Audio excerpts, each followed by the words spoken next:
정책적 상상력에 어떤 제한도 두지 말라. 지난달 문재인 대통령의 발언입니다. 코스피와 코스닥을 포함해 세계 주요국 증시가 새파랗게 질렸습니다. 단기적인 시장 안정화 조치가 그 어느 때보다도 절실한 상황입니다. 충격의 마감 시황과 또 필요한 경제 대책 어떤 게 있는지 살펴보겠습니다. 시청자 여러분 문자 받고 있습니다. 3698번으로 보내주시면 실시간으로 토론에 반영하도록 하겠습니다. 오늘 두 분 모셨습니다. 이인철 참 좋은 경제 연구소장, 또 서지용 상명대 경영학과 교수 자리하셨습니다. 어서 오십시오. 보십시오. 먼저 이인철 소장님, 오늘 증권 시장이 거의 공포 수준, 쇼크 수준이었는데 장 후반에 조금 낙폭은 좁혔지만 정말로 충격의 장이었어요. 어떻게 생각하세요? 저도 한 증시를 한 거의 20년 가까이 봤는데 네. 처음 경험하는 장이에요. 일단 우리보다 미국 증시가 변동성이 더 커졌다라는 것. 미 증시는 사실은 퍼센트 기준 2에서 3% 넘게 하락을 하면 네. 언론이 난리가 납니다. 2 내 3%만 해도 급락장이 왔다라고 얘기하는데 네. 다우존스 산업평균지수가 9.99% 떨어진 건 전 본 적이 없습니다. 네. 예, 그러니까 1987년 이후 34년 만에 처음인데 예. 근데 미증시는 억울하지가 않아요. 네. 다우존스 산업평균지수 3만대 갔다가 네. 지금 고점 대비 한 25% 정도 빠진 거고요. 네. 2만 1,000이니까. 근데 우린 좀 억울하죠. 네. 우린 사실은 삼성전자하고 SK 하이닉스가 올린 지수입니다. 네. 그거 빼면 천선이에요. 네. 지금 개인들이 갖고 있는 대중주라고 하는 건설주, 무슨 은행주, 증권주 하나도 안 오르고요. 네. 그게 더 떨어지고 있습니다. 그러다 보니까 아마도 지금 지금 외국인이 파는 걸 개인들이 계속 다 지금 받아들이고 있는데 네. 이걸 아셔야 돼요. 미국 증시는 글로벌 금융위기 이후 조정 거치지 않고 네. 4배 올랐습니다. 평균. 네. 거의 10년 이상 계속 최장기 강세장이 랠리고요. 네. 우리는 박스피라는 이 갇혀가지고 저점은 네. 1900, 2200선에 갇혀서 네. 한 번도 빠져나오지 않았는데 네. 그 하단을 하향 이탈하니까 이거 저가 매수의 기회다라고 들어가고 있는데 네. 제가 말씀드리는 건 미국 증시가 20% 넘게 고점에서 내렸다라는 건 네. 본격적인 침체장의 징후입니다. 네. 보통 침체장에 진입을 했다고 하면 네. 고점 대비 절반 내지는 네. 3분의 1까지 더 빠져요. 네. 그렇게 놓고 본다면 다우지수 15,000선까지 열어둬야 된다는 겁니다. 그러니까 네. 우리가 지금 떨어지면 막 주워 담을 게 아니라 네. 지하 1층, 2층 밑에 멘틀이 있고요. 네. 멘틀 아래 외핵 4개까지 봐야 된다는 겁니다. 네. 지금 저가 매수 말씀하셨는데 투자자별로 좀 다른 움직임이 있습니다. 외국인 같은 경우는 7일 연속으로 대거 팔고 있고요. 개인은 반면에 사들이고 있고 기관은 좀 왔다 갔다 하는 것 같아요. 맞습니다. 사실은 대부분 보면 이 개인 투자자들은 거의 매일 사고 있고요. 네. 외국인은 거의 매일 팔고 있어요. 근데 외국인의 매도가 직접적인 매도가 아니에요. 패시브 펀드라고 해서 이미 담아놓은 이 투자 자금에 있어서 적정선 이하로 되면 자동 손절매되는 프로그램 매매상의 매매입니다. 네. 가장 빨리 팔릴 수 있는 거, 지금 팔아도 이득인 거. 삼성전자, SK 하이닉스, 현대차, 좋은 기업들. NHN. 업종 대표주들 계속해서 물량을 내놓고 있는 겁니다. 네. 그러니까 네. 기미들은 그동안 저것만 올랐는데 네. 저것만 떨어지면 사야지 하고 이렇게 달라붙는 네. 거예요. 네. 서지훈 교수님, 오늘 이제 코스피에서는 이틀 연속 사이드카가 발동이 됐고 코스닥에는 서킷 브레이커라는 게 발동이 됐는데 이게 사실 주식 안 하시는 분들은 조금 생소한 용어일 수 있거든요. 예, 결론적으로 서킷 브레이커가 이제 그 현물 시장에서 발동되는 그런 매매 효력을 중지하는 제도고요. 그 사이드카 같은 경우는 이제 이제 선물 가격이 전일 대비 이제 4% 이상 떨어졌을 때 프로그램 매매를 중지시키는 제도죠. 근데 결론적으로 얘기하면 사이드카보다는 서킷 브레이커의 효과가 더 커요. 네. 그 서킷 브레이커 같은 경우는 1987년도에 이제 블랙 먼데이 오면서 이제 미국에서 주식시장의 어떤 급락을 좀 방지하겠다고 도입이 됐고요. 예. 우리나라 같은 경우 1997년 글로벌 IMF 외환위기 겪으면서 네. 98년도에 도입이 돼가지고 지금까지 한 코스피 코스닥 중에서 한 10차례 정도 발동이 됐고 네. 주요 이벤트로 보게 되면은 우리가 2001년도 9.11 테러 사건, 그다음에 2008년도 글로벌 금융위기 때 네. 이게 발효가 된 적이 있죠. 근데 요번에 이제 코스피 시장에 동시에 이제 서킷 브레이커하고 네. 사이드카가 발효됐다는 거는 상당히 심각한 상황이고 지금 우리 이 소장님께도 말씀 하셨다시피 네. 실제적으로 외국인들의 그 팔자세에 셀코리아가 이제 구체화되고 있고요. 네. 우리나라의 그 자본시장이 사실 구조적 취약성이 많아요. 지금 시스템 트레이딩이라 그래가지고 프로그램 매물이 한꺼번에 출회되는 현상이 나오고 있는데 네. 그 최근에 보게 되면 이런 상황은 예상된 상황이었습니다. 왜 그러냐면 최근에 보면 그 선물 가격하고 현물 가격의 이제 차이가 이제 베이시스라고 하는데 네. 이 베이시스가 보통 금융시장 같은 경우는 선물 가격이 높아요. 그런 시장을 우리 콘텐고 시장이라고 하고 네. 현물 가격이 높은 시장을 백오데이션 시장이라고 하는데 최근 금융시장이 이례적으로 백오데이션 시장이 형성이 돼 있습니다. 그러다 보니까 상대적으로 저평가돼 있는 선물을 사고 고평가된 현물을 매도하는 프로그램 매물이 출현되는 거죠. 네. 그러다 보니까 당연히 이제 프로그램 매물이 이제 한꺼번에 나오면서 네. 실제로 이제 그 현물 시장에서 주가가 급락하는 요인이 되고 있고요. 결과적으로 이런 요인들이 이제 외국인들이 그동안에 2월 24일부터 지금까지 계속 9조 원 정도 하루 평균 5천억 정도씩 지금 팔고 있는 상황에서 네, 네. 오히려 이런 것들은 사실 앞으로도 더 우려될 만한 얘기인 것 같습니다. 그럼 기술적으로도 주가 상승하기 어려운, 계속 떨어질 수밖에 없는 그런 상황이란 건가요? 예, 저는 그렇게 보고 네. 있고요. 지금 우리나라 지금 상황을 보면 호재보다 악재가 많습니다. 일단 금통위에서도 지금 그 0.25% 포인트 정도 이제 기준금리 인하할 가능성이 있는 거를 예. 사전에 그 선물 시장에서 반영하고 있는 것 같아요. 그러다 보니까 지금 선물 가격이 상당히 이제 낮게 형성이 되고 있고요. 네. 그다음에 또 구조적인 문제 하나가 뭐냐면 우리나라하고 이제 미국의 이제 주요 종목들이 교체 상장이 돼 있습니다. 크로스 네. 리스팅이라고 그래가지고 우리나라 삼성전자라든지 네, 뭐 네. 포스코라든지 네. 미국의 DR 형태로 상장이 돼 있어요. 네. 근데 통상적으로 보게 되면 그 DR이 우리나라 그 원주식 가격보다 높아요, 가격이 원래적으로. DR 가격이. 네. 코리아 디스카운트 때문에 상신 미국 그 DR 가격이 높은데 네. 지금 이상하게 환산해 보게 되면 원주 가격이 높거든요. 네. 원주 가격이 높으면 무슨 얘기냐면 외국인들이 차익 거래할 수도 있다는 거죠. 네. 실제로 그 DR을 가져다가 이제 그 원화로 바꿔가지고 네. 원주식을 국내에다 내다 팔고 네. 그 높게 이제 차익 실현된 거 가지고 다시 미국 가가지고 DR을 사는 형태로, 그러니까 DR을 빌려가지고 우리나라 시장에서 원주로 팔아가지고 그 차익 거래를 가지고 다시 DR로 이제 상환하는 대차 거래가 이제 활성화될 가능성이 있는데 그렇게 되면 우리나라 시장에서는 외국인들이 팔자세가 더 두드러질 가능성이 있는 거죠. 그 DR과 원주의 가격 차이가 그런 게 재정거래 할 정도로 가격 차이가 지금 나고 있습니까? 예, 지금 제가 오늘 DR 가격을 봤는데요. 네. 대체적으로 그 환산 가격으로 보게 되면 그 우리가 삼성전자 같은 경우 DR 가격이 지금 국내 가격은 한 58,000원 정도 될 때 네. 지금 DR 가격이 환산하면 46,000원 정도 되거든요. 그러니까 이 프리미엄 차이가 네. 네. 커질수록 그 대차거래 환산 그 가능성이 높기 때문에 네. 실제로 외국인들이 국내 증시에서 삼성전자든 현대자동차라든지 크로스 리스팅되어 있는 종목들 집중 내다 팔 가능성이 높은 거죠. 네. 예, 이인철 소장님. 지금 네. 코스피 1,600대까지 왔는데 지금 화면에도 나가고 있습니다만 증권가에서는 최악의 경우 1,100선까지 떨어질 수 있다. 어떻게 보십니까? 증권가 나빠요. 이 연초만 하더라도 더 간다고 해놓고는 이제 네. 지수 뒷북 치는 것도 아니고 네. 사실은 우리가 10년 주기 위기설이 있었습니다. 1998년, 2008년, 또 그리고 10년이 돼서. 2018년에 징조가 있었습니다. 어떤 징조가 있었냐면 미국의 장단기 금리 차가 역전이 됐어요. 네. 아니 나도 대출을 빌릴 때 3개월짜리하고 10년짜리하고는 당연히 장기로 빌리는 게 금리가 높아야 하는데 네. 역전 현상이 발생을 했어요. 네. 과거에 통상 미국은 한 7차례 정도 이렇게 장단기 금리 역전 현상이 발생하고 난 다음에 적게는 18개월, 네. 많게는 2년 가까이에 반드시 경기 침체가 왔습니다. 네. 네. 그게 지금이에요. 그 트리거가 바로 코로나19인 겁니다. 네. 예. 지금 우리가 파도 타기를 하면 지금 맨 선점하고 있는 네. 진원진 중국하고 가까이 있는 한국만 지금 시작해서 멈춤 단계지 지금 유럽 그리고 미국은 확산되고 있습니다. 특히 이게 중남미, 남극 빼고 다 갔어요. 지금 네, 네. 100여 개 국가예요. 네. 과거 같은 경우에 사스나 메르스는 그때는 치사율은 높았습니다. 치사율은 네. 높았는데 확산된 국가가 네. 26개, 27개였습니다. 지금은 110여 개로 늘어났어요. 예. 지금 아직은 전파 속도 때문에 우리 안정됐다고 안심할 게 아니라 네. 글로벌 체인에서 우리는 안정됐지만 끝까지 도달이 안 된 겁니다. 그래서 특히 증시는 과거에 이런 전염병 같은 경우는 V자 반등이에요. 네. 한 적게는 보름 내지는 한두 달, 석 네. 달만 기다리면 바로 반등을 했어요. 예. 근데 지금 그게 아니라는 거예요.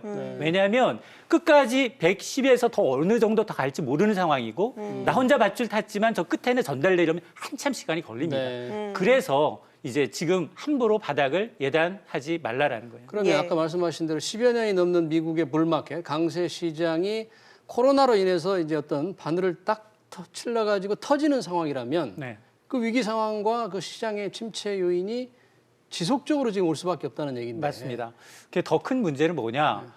사실은 2008년 이후에 헬리콥터 벤이 돈을 너무 많이 뿌렸어요. 네. 4조 5천억 달러를 뿌렸습니다. 네. 5천조 원을 뿌렸는데 3분의 2가 신흥시장으로 가 있어요. 우리 시장에도 와 있습니다. 와 있는데 그걸 다 흡수하지도 않았어요. 그러는 와중에 미국 경기는 2017년을 고점으로 지금 계속 떨어지고 있습니다.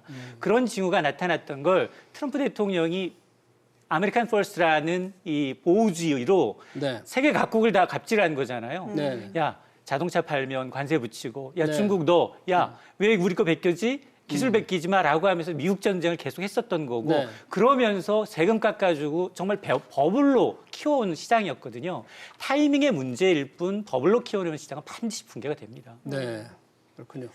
네. 서지훈 교수님. 네네. 말씀하시죠. 경제위기 10년 설 고개를 들고 있습니다. 2007년의 외환위기, 97년의 외환위기도 2008년의 글로벌 금융위기 그리고 지금이다라는 얘기들이 나오고 있는데요. 어떻게 예, 보십니까? 뭐 동의합니다. 왜 그러냐면 지금 우인철 소장님께서 이제 장단기 금리차 예. 역전 현상 얘기하셨는데 대체적으로 장기 국채 가격이 급등하면서 금리가 이제 인하가 되는 폭이 커지면서 네. 실제로 원래는 이제 장기 금리가 더 높아야 되거든요. 리스크 네. 프리미엄이 있기 때문에 장단기 금리차가 이제 역전이 되는 현상들이 보면 외국인 투자자들이나 미국의 어떤 투자자들이 장기 국채에 올인하는 경향이 있는 거죠. 그러니까 앞으로도 금리가 경기가 안 좋기 때문에 금리가 낮다고 생각하는 네. 거예요. 네. 결국 장단기 금리차만 보더라도 실제로 경기가 상당기가 오랫동안 안 좋아질 가능성이 있는 거고요. 네, 네. 지금 미국 시장 같은 경우 보면 PER이 상당히 높은 그 주식들이 많습니다. 그러니까 네. 아마존 같은 경우만 하더라도 지금 그 PER이 한 80 정도 되거든요. 80회. 80인데 PBR을 보게 되면 상당히 좀 낮아요. 그러니까 무슨 얘기냐면 PER하고 PBR하고 갭이 클수록 그만큼 상대적으로 최근에 주가가 고평가돼 있다는 네, 거죠. 네. 그럼 그만큼 보게 되면 좀 조정을 사실은 좀 거치는 시기가 미국 증시에서 나타나는 거고 네. 우리나라 증시가 빠지는 거는 구조적인 문제죠. 그러니까 외국인들이 전체 그 상장 주식의 38%를 가지고 있기 때문에 네. 실제적으로 그 증시 동조화 때문에 우리나라를 어떻게 보면 그 이머징 마켓의 한머니 형태로 치고 들어왔다 나가는 시장으로 네, 보기 네, 때문에 결과적으로 우리나라는 억울하게 미국 때문에 사실 손실 보는 그런 경향이 있는 것 같아요. 네. 그래서 좀 이따 뒤에서 좀 말씀드리겠지만은 네. 우리나라 증시가 미국에 상당히 연동되면서 네, 네. 투자자들이 사실 손해 보는 면이 없잖아 있는데 네. 정부가 이제 경제 정책도 중요하지만 네. 증시 부양책에 대한 구체적인 좀 가이드라인을 내놓을 시점이 되지 않았나. 특히 미국 경기가 이제 꺾어지면서 우리나라의 어떤 불확실성이 높아지는 상황에서 단순하게 그냥 뭐 경기 부양했던 과거의 어떤 케이스를 가지고 오는 거는 네. 조금 이제 구태의연하고 시장에 미치는 약발도 크지 않을까 저는 생각합니다. 네. 예, 며칠 전에 정부가 그래서 공매도 제한 조치를 내놓지 않았습니까? 근데 이와 관련해서 저희 지금 시청자 문자가 들어와 있는데요. 0489님, 공매도 폐지를 못하는 이유가 뭔가? 이 공매도가 오히려 개인들의 공포감을 자극해서 지나치게 더 하락을 유도하고 있다.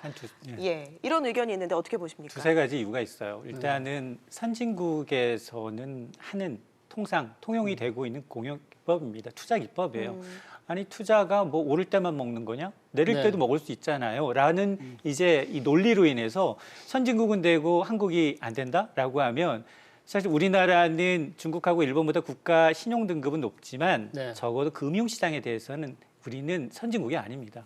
그러다 보니까 우리가 만에 하나 공매도를 금지하게 되면 외국인들은 별 메리트가 없다라고 빠져나갈 가능성이 완전 크고요. 네. 또 하나 공매도 순기능이 좀 있어요. 공매도라는 게 나는 주식이 없지만 예. 빌려서 먼저 팔고 싼 값에 사서 되갚는 거거든요. 네. 주식 하락할 때 쓰는 기법입니다. 네. 그러니까 주식 하락장에 누가 투자하겠어요? 패닉인데. 네, 네. 그러니까 유동성을 좀 늘려주는 효과도 있고요. 거래량을 예. 좀 늘려주는. 네. 또 하나는 나쁜 뉴스를 먼저 반영하니까 버블 형성을 좀 적게 해주는 예. 긍정적인 요인이 분명히 있습니다. 그런데 네. 지금 우리의 문제는 뭐냐? 이게 왜 외국인하고 기관만 하느냐예요. 네. 개인들의 비중이 왜 1%가 되지 않느냐 이 문제거든요. 그렇죠. 이 돈을 갖고 있는 주식을 갖고 있는 증권사, 예탁결제원, 개인한테 주식 뭐 보고 빌려주겠습니까? 네. 신용도가 안 좋은데 저 사람 빌려줬다가 야 지금 뭐 100만 원짜리 주식 10개 네. 빌려줘야 되는데 저 사람 신용도가 안 되는데 뭘 보고 빌려주겠어요? 예. 이 문제를 해결해야 돼요. 예. 근데 이제 일본 같은 경우는 어떻게 해결하느냐? 이게 주식을 빌려주는 개인들한테 주식을 대여해 주는 곳으로 굉장히 많은 사설 민간 기관이 있습니다. 네. 그래서 개인들이 공매도를 적극적으로 참여할 수 있도록 유도하는 거지. 네. 우리처럼 공매도 이번처럼 이제 안 좋으니 물론 네. 사례가 있어요. 2008년과 11년에 보면 예. 뭐 8개월, 6개월 정도 전체 종목에 대해서 공매도를 금지한 부분이 분명히 있습니다. 그러니까 이번에도 그처럼 이제 전반적으로 전체를 금지했다면 조금 불만이 좀 덜했을 텐데 네, 네. 그건 금지도 아니고 이거는 뭐 하루 금지하는 거 열흘 정도 까다롭게 예. 한 거죠. 정말 조금만. 맞습니다. 네. 그러니까 이제 보기에는 개인들이 네. 보기에는 이제 탐탁지 않은 부분이 있는데 분명히 장단점이 있습니다. 과거 네. 두 차례 그 금지 조치 했을 때는 효과가 어땠습니까? 왜냐하면 이렇게 이번에도 마찬가지예요. 굉장히 공매도를 하지 못하도록 이제 통상 이제 뭐 물량의 공매도 물량의 뭐 5배에서 2배 내지는 뭐 주가 변동폭까지 감안해서 했는데 그 종목들은 괜찮아요. 근데 그 종목만 괜찮은 거지 네. 첫날 11개 종목, 이튿날 몇 개 종목만 네. 괜찮은 거지 전체 시장을 방어하는 기능은 없습니다. 예. 근데 오늘 오후에는 이제 그 긴급 거시경제 금융회의를 했어요. 그래서 금감위원장, 금융위원장, 한은 총재 또 부총리가 해서 이 공매도에 관련된 뭐 추가 조치를 할 것 같은 그렇다면 뭐 전면 금지를 일시적으로라도 필요하면 뭐 할 것 같은 뉘앙스를 좀 풍겼는데 맞습니다. 실제로 하는 데는 조금 제약이 있겠군요. 동전의 양면이에요. 네. 왜냐하면 지금 외국인들이 심상치 않게 빠져나가고 있어요. 네. 일주일 만에 저는 6조 원, 7조 원 넘게 빠져나가는 건 저도 이것도 네. 기록인 것 같습니다. 네. 그렇기 때문에 지금 환율이 좀 불안합니다. 환율이 1,200을 넘어섰어요. 그럼 네. 주식으로 아무리 이득을 보더라도 외국인 입장에서 환차손이 발생합니다. 네. 그렇게 되면 우리가 과감하게 공매도를 전면 금지하게 되면 더 이제 빨리 네. 이제 외국인이 빠져나갈 개연성이 있기 때문에 네. 할지 여부는 좀 더 들여다봐야 합니다. 네. 예. 소 교수님, 예. 사실 이게 증시와 깊이 연계되는 게 환율인데 오늘 정말 환율이 뭐 엄청나게 4년 만에 최대로 지금 올랐기 때문에 이게 투자자들이 더 불안하게 만드는 것 같아요. 예, 그 외국인 투자자 입장에서는 환율이 이제 올라가는 거, 원화같이 네. 떨어지는 거가 상당히 그 환차손 있는 가능성이 그렇죠. 있기 때문에 기피하죠. 그러니까 지금 우리나라의 그 증시에 들어오는 이유는 사실 그 단기 투자 이익을 얻기 위해서 외국인들이 들어오거든요. 네. 우리나라 그 증시가 MSCI 글로벌 인덱스에서 이머징 마켓으로 분류돼 있어요. 그러니까 모건 스탠리 캐피탈 인터내셔널 인덱스라고 해서 미국의 글로벌 증시 전체적으로 이제 집계하는 네. 기관에 우리나라 이제 신흥 시장으로 분류돼 있기 때문에 우리나라에 안정적인 자금들이 들어오지 않아요. 그러니까 단기간에 환차 이익도 벌고 그다음에 증시에서도 이익 벌고 네. 나갔다가 들어왔다 하는 그런 네. 한mon인데 특히 이제 환율이 만약에 지금 더 올라가서 원화같이 네. 떨어지면 네. 원화로 바꿔가지고 투자하고 있는 투자자 입장에서는 갖고 있을 이유가 없는 거고요. 네. 특히 더군다나 우리나라 증시가 떨어지는 상황에서 그 자본이 손실을 보면서까지 갖고 네. 있을 이유가 없거든요. 네, 네. 거기에 지금 이제 금융통화위원회에서 이제 금리를 추가 인하할 경우에는 그 원달러 환율이 급등할 가능성이 있기 때문에 오르기 실제로 있다. 자본 유출 가능성이 높은 상황이고요. 네. 지금 이제 아까 우리 소장님 그 쇼셀링 얘기도 좀 하셨는데 네. 쇼셀링을 만약에 금지할 경우에는 외국인들이 우리나라에서 빠져나갈 가능성이 높습니다. 왜냐하면 공매도라는 거는 기본적으로다가 초기 투자 자금 필요 없이 이익을 볼 수 있는 하나의 수단이거든요. 네, 네. 외국인들이 그거를 고려하고 있는 상황에서 쇼셀링 금지할 때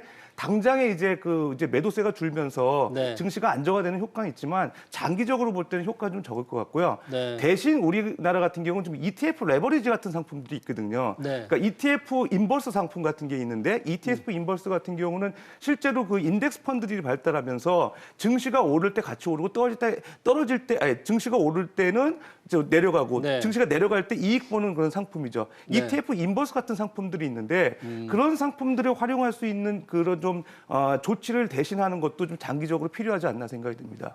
네. 금통위 얘기 잠깐 하셨는데 한국은행이 원래는 4월에 금통위가 예정이 돼 있죠. 그런데 다음 주 뭐 17일에서 18일 정도에 임시 금통위를 여는 방안을 검토하고 있다고 합니다. 뭐 금리 인하는 좀 기정사실화되는 분위기네요. 이미 3년물 국고채 금리가 기준금리 이하로 움직이고 있습니다. 네. 여기서 한 단계 인하한다고 해도 시장에 별 파급 효과가 없어요. 네. 통화 정책이라는 건 시장이 예측하지 못할 정도로 선제적이어야지 네. 기습적으로 해야 되는 거거든요. 예. 네. 이미 미국뿐만이 아니라 영국도 0.5%를 인하했어요. 네. 그 인하폭이 한 단계가 아니라 두 단계입니다. 네. 그러면 여기서 하느니 지금 두 단계 인하할까? 그 리스크 테이킹을 안 할 거예요. 두 단계로 인하면 지금 1.25%니까 0.75. 0%대가 되는 거네요. 맞습니다. 네. 한 번도 가보지 않은 길이죠. 네. 근데 저 개인적인 생각은 네.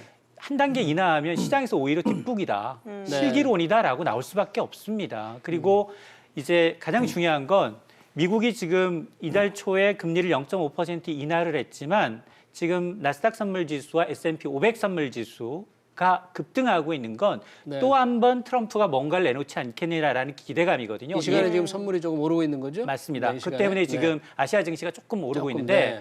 근데 이제 중요한 건 뭐냐? 만에 하나 다음 주 예정된 FOMC 회의에서 17일과 18일 예정된 FOMC 회의에서 저는 개인적으로 한 단계가 아니라 두 단계 금리를 인하할 것 같아요. 아, 더요? 그러니까 네. 0.25가 아니라 0.5%로 가져가면 네. 한 달 만에 거의 1%를 내렸다는 거거든요. 네, 네. 그러니까 아마 그렇게 가져갈 경우도 있기 때문에 네. 지금 아마 지금 그 우리 이제 금융당국뿐만이 아니라 이제 한은에서는 임시 금통위를 열어서 네. 그 결과 추이를 봐가면서 이제 인하 여부에 따라 한 단계 내진 두 단계를 고민하는데 근데 우리가 추가적인 이제 카드 때문에 네. 아마 우리가 미국처럼 과감하게 내리지는 못할 것 같다라는 겁니다. 한 단계 수준에 그칠 수 있다. 뭐 늘 그렇지만 금리 인하의 필요성이 있으면서도 또 부작용도 지금 무시할 수 없기 효과가 때문에. 있을까? 네. 일단 결론적으로 그 금융통화위원회 통화 정책을 통해서 완화적 통화 정책 취하는 게 네. 별 효과 없다. 이제 그게 이제 반응할 수 있는 거고요. 네. 실제로 그 우리나라 같은 경우는 미국 같은 경우 좀 양적 완화를 고려하기 때문에 연준에서 아마 미니멈 0.5%포인트, 맥시멈 1%포인트까지도 내릴 거로 생각이 됩니다. 그러니까 네. 실제로 한꺼번에 이제 그 금리를 인하한 다음에 그 이제 양적 완화 조치로 들어갈 가능성이 있어요. 이게 국채를 네. 이제 매입해 주는 거죠. 돈을 찍어가지고. 네, 네. 근데 우리나라 같은 경우는 지금 그게 어렵다는 거죠. 네. 그러니까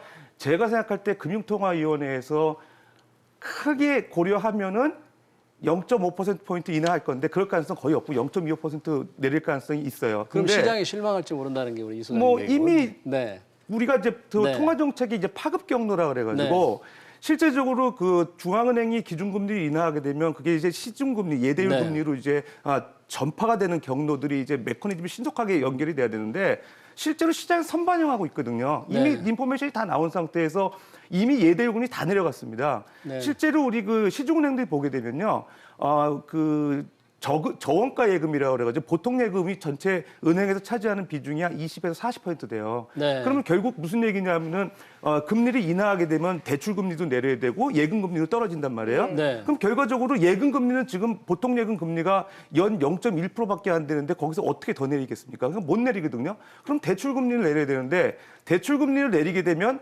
님이라고 하죠. 은행들은 네, 이자, 넷 인터레스트 순이자 마진, 수익. 순이자 네. 마진이 네. 줄면서 이익이 줄기 때문에 절대 대출 금리 내리지 않습니다. 네. 그러면 결과적으로 무슨 얘기냐면 은행들이 반응 안 한다는 거예요. 그러니까 금융통화위원회에서 기준금리 내린다 해봐야 시중은행에서 예대율 금리가 전혀 반응을 안 하기 때문에 효과 없다 이렇게 생각이 되는 거고요. 그러면 뭐 어떻게 해야 되느냐? 제가 생각할 때는 일단 기준금리는 현 상황 유지하면서 결과적으로는 재정 정책에 의존하는 방법밖에 없을 것 같습니다. 그 방법이 있고요. 네. 한 가지. 그럼 우리도 양적 완화하면 어떻겠냐? 이런 네. 분들이 있습니다. 네, 네. 양적 완화 하려고 그러면 한국은행이 예를 들어서 국채를 사줄 수 있어야 됩니다. 네. 산업은행 채권이라든지 뭐 MBS 이런 걸 사줘야 되는데 정부가 보증하는 채권만 살 수 있게끔 한국은행법 76조에 나와 있거든요. 네. 거기에 이제 개정이 돼야 될 필요가 있고요. 결과적으로 우리나라 양적 완화하게 되면 결국 또 인플레이션 압력이 높아져가지고 엑시트를 언제 할 거냐의 고민도 많이 생기게 되고 미국과는 좀 달라요. 우리나라 부동산에 또 자금이 들어갈 우려도 있고 그래서 네. 상당히 좀 고민해야 될 상황인 것 같습니다. 소장님, 한은이 금리를 내리긴 내려야 될 것 같은데 방금 말씀하신 것처럼 뭐 부동산이라든지 가계부채 문제 이게 상당히 고민일 것 같아요. 맞습니다. 이게 유동성의 함정이에요. 지금도 금리가 굉장히 낮습니다. 네. 시중에 돌아다니는 돈이라는 건 사실 피해 혈압과 같아요. 그래서 이제 금리가 높은 곳으로 올려가는 특성이 있는데 지금 보면 이제 부동산 시장 좀 불안해질 수 있고요. 네. 또 그다음에 투기화되고 있는 이제 가상화폐 시장 네. 그리고 이제 주식 시장. 지금 사실 주식으로 이제 돈이 몰리는 것도 주택 시장을 규제하니까 네. 이 지금 갖고 있는 유동성을 어디에다 굴려야 되는데 은행 특판 5%만 나와도 네. 뭐 그 한도 월 2, 30만 원이어도 그게 바로 몇 시간 만에 완판되거든요. 자, 그런 걸 감안하게 되면 이 유동성이라는 게 과연 정부가 유동성을 더 보급을 해서 기업의 투자와 가계 소비로 연결되느냐 그게 아니라는 거거든요. 네. 지금은 사람들이 앞으로 경기에 대한 불안감 때문에 기업들은 현금을 쌓아놓고 있는 거고 투자를 네, 하지 네. 않습니다. 네. 그리고 개인들도 마찬가지로 야 지금 어떻게 될지 모르는데 돈을 네. 쟁여놓게 지갑을 열지 않고 있는 게 문제이기 때문에 네. 여기서 유동성을 더 공급한다고 해서 어떤 그 크게 경기 부양 효과를 진작하기에는 굉장히 어려운 타이밍입니다. 소장님 잠깐 그 가상화폐 시장을 언급을 하셨는데 투기화되는 사실 오늘 가상화폐도 폭락을 했지 않습니까? 맞습니다. 한데 그쪽에서는 코로나19 이런 위기 경제 때 그게 뭐 안전자산이니 뭐니 그런 얘기가 있었는데 오늘 폭락하는 거 보고 어떻게 생각하십니까? 사실 저도 전문가가 아니어서 네. 저도 못 샀습니다. 네. 아마 이 가상화폐 시장만큼은 그 사실은 지금 국내에서 계속해서 이런 이제 파급 효과가 큰 네. 어떤 트리거가 발생을 했기 때문에 돈은 저는 현금을 쟁여놓으라고 하거든요. 왜냐하면 네. 싼 값에 쇼핑할 수 있는 시기가 굉장히 있습니다. 그건 네. 주식이 될 수도 있고요, 부동산이 될 수도 있고, 가상화폐가 될 수도 있고. 근데 이렇게 이제 떨어지는 칼날에서 칼을 잡는 게 아니라 네. 바닥을 다지고 올라가는 타이밍에서 잡아야 되는 게 맞거든, 안전하거든요. 네. 근데 지금 문제는 뭐냐? 지금 미국 경제에서 보는 것처럼 하루하루 주가 급등락이 2,000포인트 빠지고 1,000포인트 오르고 계속 계단식으로 톱니바퀴식으로 저점을 낮춰가는 과정입니다. 그러니까 네. 이걸 확인해야 된다는 거예요. 그러니까 이제 그런 과정을 좀 거친 이후에 자산에 대한 재평가가 있을 수 있지. 지금 보면 금값도 계속 오르다가 좀 내리고 있어요. 네. 거기에다가 유가는 또 이제 유가 패권 전쟁, 치킨 그렇죠. 전쟁으로 더 떨어지고 있어. 급락하고 있죠. 그러다 네. 보니까 이 자산 시장이 지금은 어떤 건 안전 자산이기 때문에 반드시 오르고 어떤 건 이제 위험 자산이기 때문에 반드시 내리고, 이게 아니에요. 네. 지금 패닉이에요. 무조건 갖고 있으면 안 되니까 버리고 난 다음 현금을 좀 쌓아놓고 있는 단계이기 때문에 조금 이런 게 좀 클리어해졌을 때 투자를 좀 저울질하는 게. 그리고 만일 제가 여윳돈이 있다면 네. 저는 이제 주기적으로 예를 든다면 삼성전자를 이번 주에 한 주 사고 다음 네. 주에 한 주 사고 이런 건 가능해요. 네. 업종 대표주에서는 지금 박앤세일 기간이거든요. 네. 그럼에도 불구하고 저는 이제 돈을 빌려서 아니면 돈을 이제 증권사에서 대여를 해서 네. 이런 경우는 굉장히 위험합니다. 이 시기가 얼마나 될지 누구도 네. 단언할 수 없습니다. 예. 네. 소정 교수님, 예. 방금 그 금융시장의 대책이 금융대책이 좀 한계가 있기 때문에 결국 재정정책에 의존을 해야 되고, 재정정책이라면 지금 정부가 지금 추진하는 추경 예산이 있고 이걸 좀 늘려야 된다는 주장인데, 그러면 현재 추경 예산으로 훨씬 더 부족하다는, 소정 교수 그렇게 생각하십니까? 일단은 네. 우리나라의 그 재정 정책은 네.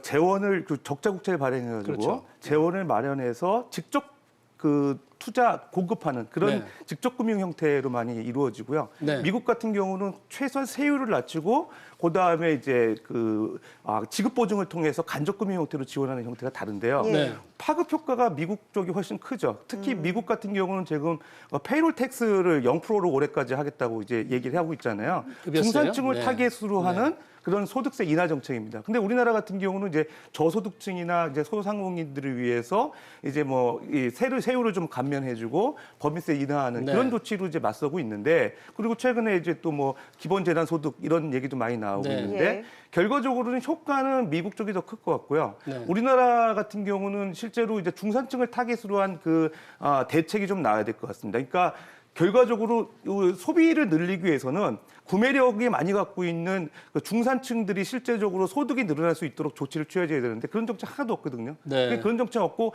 소상공인들 같은 경우는 이제 바이어들이, 구매자가 와야 물건을 팔 수 있는데 그렇죠. 네. 바이어가 오지 않는 상황에서 네. 그 지원해줘봐야 사실 고정비 절감하는 것밖에 없거든요. 그러니까 네. 예를 들어서 렌트비 같은 거 절감하는 효과밖에 없거든요. 네, 네. 그래서 좀 중산층을 타겟으로 한 정책이 좀 필요할 것 같고요. 네, 네. 그다음에 재정 정책도 이제 수혜가 좀 범위가 제한되죠. 그러니까 네. 예를 들어서 우리가 보통 금융기관을 통해 가지고 소상공인이나 중소기업 지원해주라 하게 되면 네. 금융기관들 같은 경우는 차주 심사를 해가지고 우량한 그런 기업이나 소상공인들 위주로 지원을 하다 보니까 중복 지원 가능성도 있고요. 네. 실제로 그 수혜를 못 받는 분들이 너무 많이 생기는 거예요. 네. 그런 거에 대한 보완 대책이 좀 필요하다고 생각이 됩니다. 네. 윤철 소장님 어떻게 지금 이 재정 정책의 필요성과 확대해야 되고 지금 위기 상황을 돌파하기 위한 이런 정책적인 노력 어떤 게 더 지금 필요하다고 생각하시는데? 사실은 네. 1차로 2월에 20조 원 상당의 이제 부양책을 내놨어요. 여기다 네. 추경이 11조 7천억 하면 30조 원이에요. 네. 근데 추경이라는 건 규모도 중요하지만 타이밍이거든요. 이게 정말 적기적소에 잘 쓰였느냐, 예. 용도와 타이밍인데 대부분 현금 뿌리는 것들이에요. 아니 지난해까지 개별 소비세 다 인하했는데 그걸 또 왜 넣습니까? 고효율 가전제품 사면 깎아준다고요? 이미 다 샀어요. 네. 이 정말 아이디어의 부재예요. 아니 정부 지금 정책 당국자들이 좀 획기적인 발상을 통해서 소비를 자극해야 되는데 예. 현금 쿠폰 뿌린다고 소비합니까? 그러니까 너무 지금 내놓은 대책들이 정말 선거와 맞물려서 이게 지금 저는 정치적으로 저는 중립이에요, 사실은. 네. 좌도 아니다. 정말 경제만을 놓고 보면 저는 보편적인 복지는 전 반대입니다. 효과도 별로 없을 뿐더러 우리는 발권 국가가 아니에요. 기축통화 국가가 아닙니다. 51조 둬서 1인당 100만 원 준다고요? 저는 별로 내면서도 받으면서도 씁쓸할 것 같아요. 왜 어려우신 분하고 이재용 회장하고 똑같이 네. 100만 원씩 받아야 됩니까? 네. 그러니까 저는 필요한 부분 정말로 지금 영세 자영업자들은 매출이 제로여서 인건비, 임대료, 재료비 나가고 있어요. 예. 이런 분들 경영 안정자금 신청하면 서류 제출, 서류 통과하면 2달 걸린대요. 이분들한테 돈이 돌아가야 되거든요. 예. 근데 그런 걸 해줘야 되는데 지금 추경재원 8조 원 안 올렸으니까 기재부 장관을 바꿔라. 정말 국민들의 시각을 정말 좀 따갑게 좀 예. 정치권이 좀 받아들여줬으면 좋겠습니다. 경기가 나빠지면 가장 이제 크게 타격을 받는 게 소상공인이 아닐까 싶은데 어제 소상공인 연합회가 이런 좀 제안을 했다고 합니다. 석 달 동안 월 150만 원씩 생계비 지원해달라 이런 요청을 했다고 하는데 이건 어떻게 보십니까? 어렵죠. 소상공인도 나름이니까 600만 중에 진짜 실질적으로 이 코로나19 때문에 직접적으로 영향을 받는 분들도 계실 거예요. 네. 하루하루가 정말로 좀 어려운 분도 계시고 저는 이럴 때 사실 정부 정책에 별로 큰 기대를 안 해요. 우리는 위기 때마다 국민들이 나섰어요. 외환위기는 IMF 금모으기로 네. 이번에도 전주 한옥마을발 이제 착한 임대료 운동이 네. 민간에서 이뤄진 겁니다. 네. 그게 민간에서 다시 이제 올라가서 네. 공공기관, 정부로 이어진 거거든요. 그러니까 아마 이제 이런 운동들이 좀 이제 확산이 돼서 정말 네. 대구 경북 지역에 달려가시는 간호사분들, 그 네. 도시락 배달해 주시는 분들 네. 이런 분들이 있기 때문에 아마 우리 지역 사회 정말 내가 하고 있는 정상적인 소비 활동이 결국은 경제와 일자리를 만든다라는 걸 아셔서 사회적 거리두기 운동은 하되 우리가 필요한 소비는 하자라는 거예요. 네. 지금 제주도 편도항공거리 3,000원, 후쿠오카는 물론 중단이 됐습니다만 8,000원이래요. 네. 마스크 하나 온라인에서 사려면 4,000원이거든요. 네. 네. 그러니까 우리가 정상적으로 할 건 하자라는 겁니다. 아마 이 다중이용 시설, 영화관 가보세요. 이제 대접받습니다. 네. 네. 텅 빈 그 영화관에서 나 혼자 정말 왕처럼 볼 수 있거든요. 네. 네. 정상적인 소비는 해야 합니다. 네네. 지금 소상공인에서 지금 그 자금 지원 요청했다는 걸 저희들이 얘기를 했는데 이미 지자체가 의회와 협의를 해서 이 재난 기본소득 형태로 지원을 하기로 결정을 했더라고요. 전주 예. 같은 경우는 네, 이제 그런 것들이 좀 확산이 될 가능성이 있지 않겠습니까?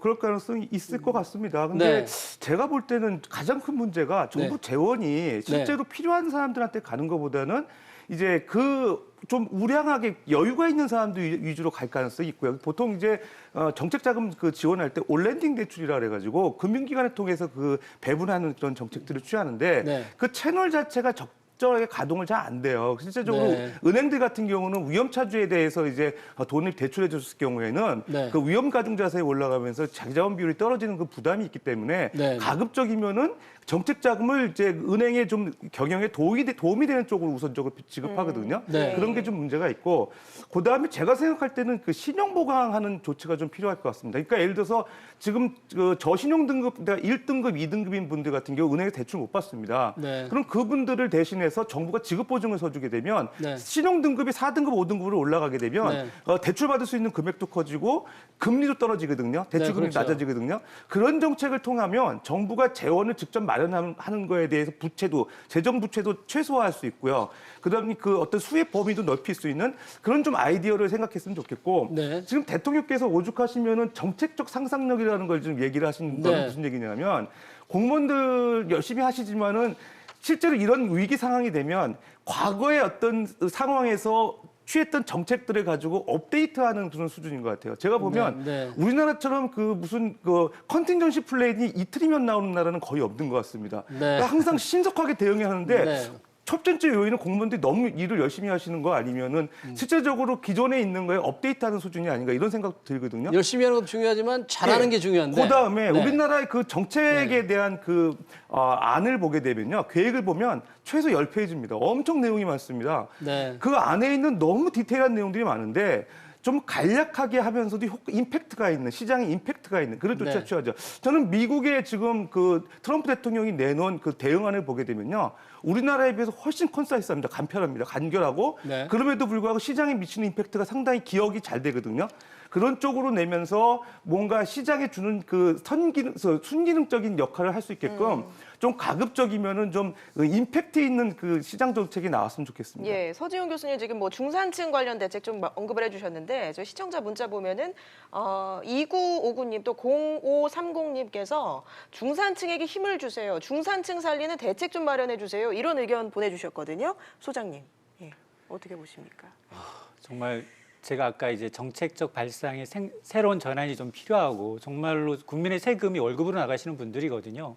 행정고시 1등부터 탑부터 이제 10위권 안에가 기재부에 들어갑니다. 네. 이런 분들이 좀 정책적 상상력을 좀 발휘를 해서 중산층이 지금 호리병 형태로 지금 줄어들고 있잖아요. 중산층뿐만이 아니라 구조적인 문제가 너무나 많습니다. 저출산 문제부터 시작해서 국민연금 문제, 제가 일본과 독일을 그나마 조금 이 만에 하나 정책 당국이 좀 본받아야 된다고 보면 일본은 국민연금 개시 시기가 65세, 75세로 지금 추진하고 있어요. 이 어려운 시기에. 네. 일본은 수령 지난해 시기를 늦춘다는 거죠? 맞습니다. 네. 지난해 4분기부터 소비세 인상한 이후로 경제가 마이너스 성장이에요.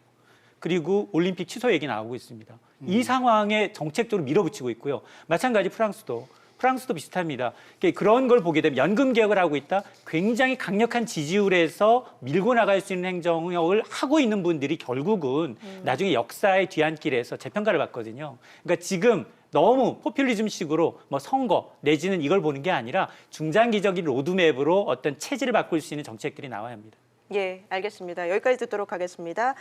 서지용 상명대 교수 또 이인철 참 좋은 경제 연구소장 두 분과 함께했습니다. 고맙습니다. 고맙습니다.